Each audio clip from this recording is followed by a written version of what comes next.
السجل الدبلوماسي لإثيوبيا تشير إلى إرث تاريخي عريق أسهم في تشكيل ملامح العمل الإفريقي والدولي.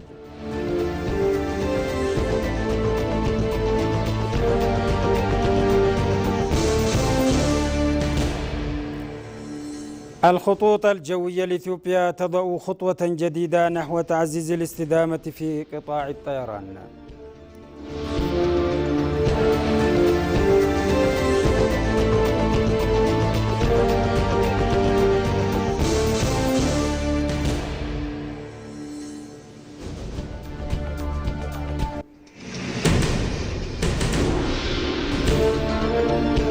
مشاهدينا الكرام، أهلا وسهلا ومرحبا بكم. هذه نشرة إخبارية تأتيكم من قناة هيئة الإذاعة والتلفزيون الإثيوبي، نقدمها لكم من عاصمة أديس أبابا.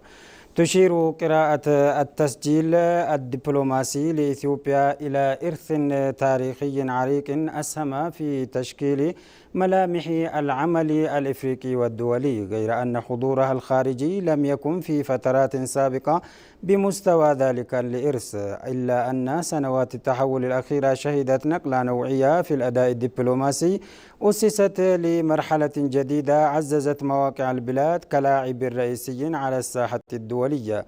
وخلال المرحلة الانتقالية تنبت الحكومة نهجا نشطا اعتبر الدبلوماسية ركيزة لحماية السيادة الوطنية وأداة لتعزيز المصالح الاقتصادية والسياسية. كما أسهمت هذه المقاربة في توسيع نطاق الشركات ودعم جهود السلام والتعاون الإقليمي، ما انعكس إيجابا على صورة البلاد ودورها في محيطها الإقليمي والقاري. كما ساعد الانخراط الفاعل على مستوى دول الجوار والقارة الإفريقية في إعادة صياغة المفاهيم التقليدية لضمان الاستقرار من خلال تبني سياسات قائمة على الحوار والتكامل بدلا من التنافس والصراع. وينسب جانب مهم من هذا التحول إلى رئيس الوزراء الإثيوبي الدكتور أبي أحمد، الذي قاد سياسة دبلوماسية ديناميكية تركز على تعزيز مكانة الدول وصون مصالحها الوطنية. وتؤكد هذه التطورات أن الدبلوماسية الإثيوبية دخلت مرحلة أكثر فاعلية وتأثيرا، ما عزز مكانة البلاد ورسخ حضورها في معدلات السياسة الإقليمية والدولية.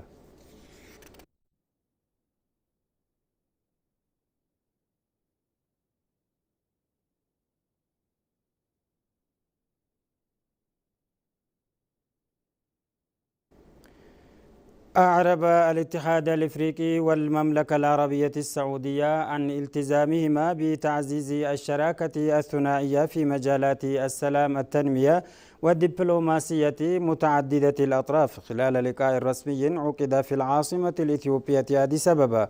واستقبل رئيس مفوضية الاتحاد الإفريقي السيد محمود علي يوسف وفدا سعوديا برئاسة وليد بن عبد الكريم، حيث بحث الجانبان سبل تطوير التعاون المشترك.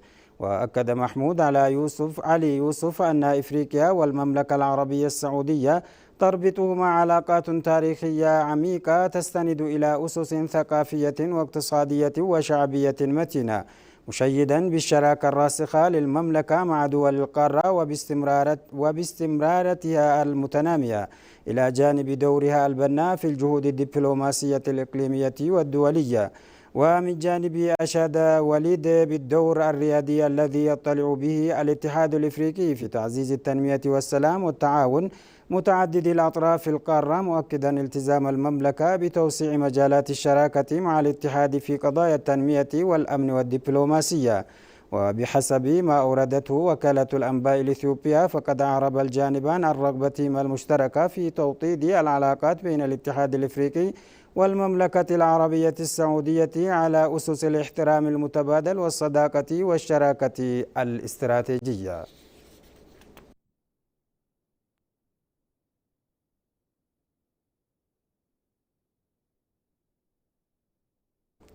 أشاد ناشطون وممثلون عن مجتمع العفر تسليط الضوء على الأبعاد التاريخية والاستراتيجية لميناء عصب، مؤكدين أنه شكل البوابة التجربة الرئيسية لإثيوبيا خلال فترات تاريخية سابقة.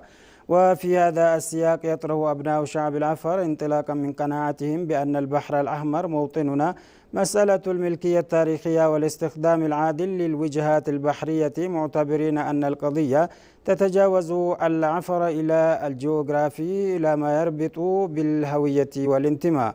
وقال رئيس مكتب الشتات العفري قعس أحمد أن المسألة لا تقتصر على الأرض والبحر فحسب، بل تمتد إلى ما وصفه بهوية سلبت بطريقة غير شرعية، مشيرا إلى أن البحر الأحمر يمثل بالنسبة للعفر رمزا لقيمة الحياة ومصدرا للكرامة والوجود.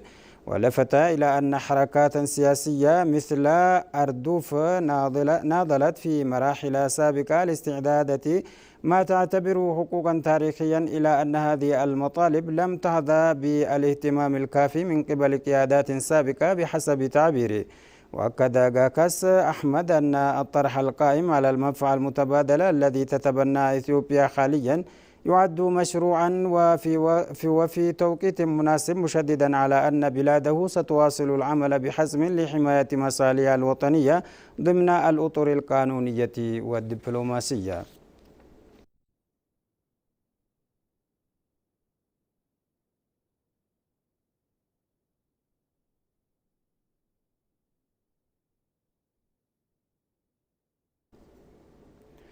أكدت الأحزاب السياسية في إثيوبيا مجددا التزامها الجماعي بالدفاع عن المبادئ الديمقراطية مع استعادة البلاد لإجراء الانتخابات العامة السابعة، واصفة عملية التصويت بأنها لحظة حاسمة لتشكيل حكومة تعكس الإرادة الحقيقية للشعب.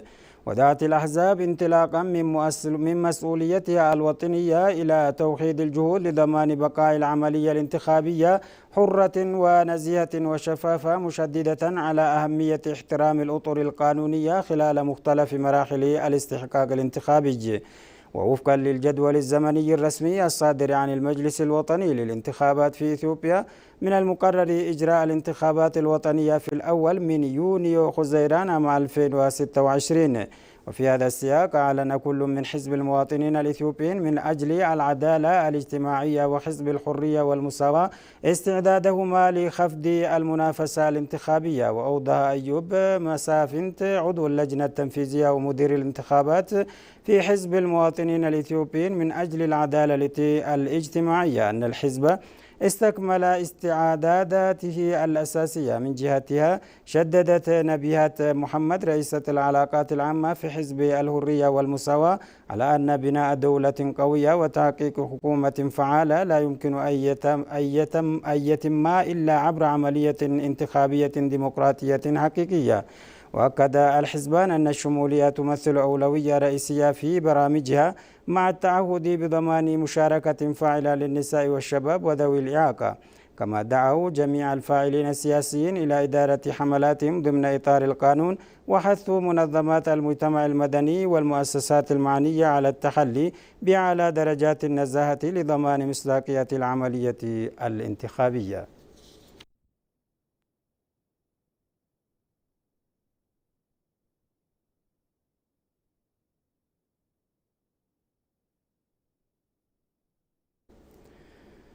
خطت الخطوط الجوية الإثيوبية خطوة جديدة نحو تعزيز الاستدامة في قطاع الطيران بتوقيعها مذكرة تفاهم مع شركتي بروفتكوس انتربرايزنج وفيوجين جلوبال لإعادة تدوير مخلفات الطعام بطريقة مستدامة.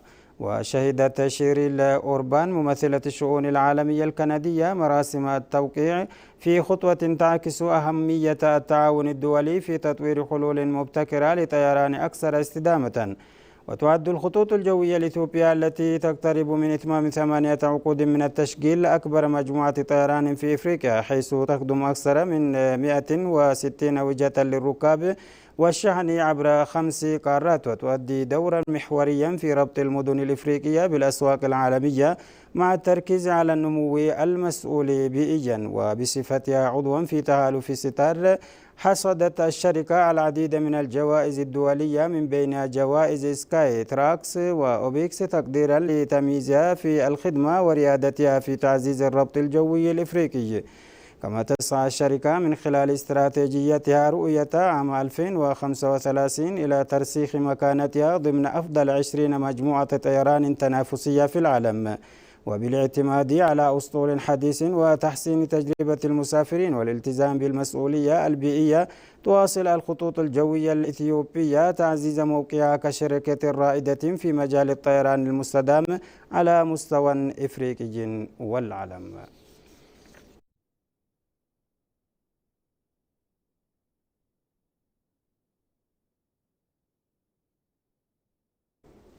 أكدت مصادر أكاديمية وسياسية أن بناء رؤية مشتركة تجسد مبدأ الوحدة في إطار التنوع أصبح مرحلة حاسمة في مسار بناء الدولة في إثيوبيا في ظل تحديات تفرضها روايات متبانية قد تؤثر على التماسك الوطني. وأوضح باحثون أن هذه الرؤية تنظر إلى التاريخ بوصفه جسرا قائما على الاحترام المتبادل يقر بنضالات وإسهامات جميع مكونات الشعب بدلا من اعتباره سرديات منفصلة. وأشار إلى أن ترسيخ رواية وطنية جامعة تتمحور حول التنوع من شأنه تعزيز الثقة بين المواطنين ودعم الاستقرار.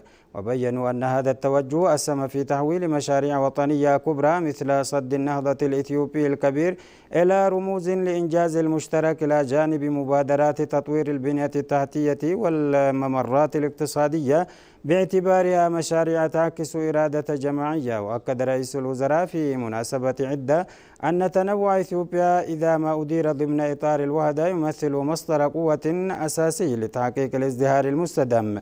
ويرى مراقبون أن صمود البلاد عبر القرون لم يستند فقط إلى قدراتها الدفاعية بل أيضا إلى الروابط الاجتماعية المتينة بين مواطنيها.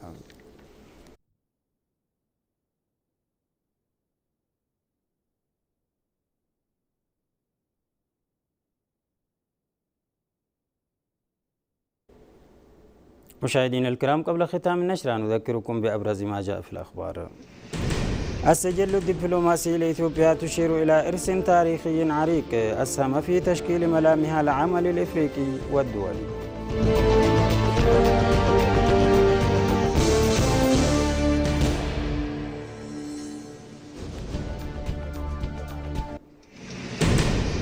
الخطوط الجوية لإثيوبيا تضع خطوة جديدة نحو تعزيز الاستدامة في قطاع الطيران.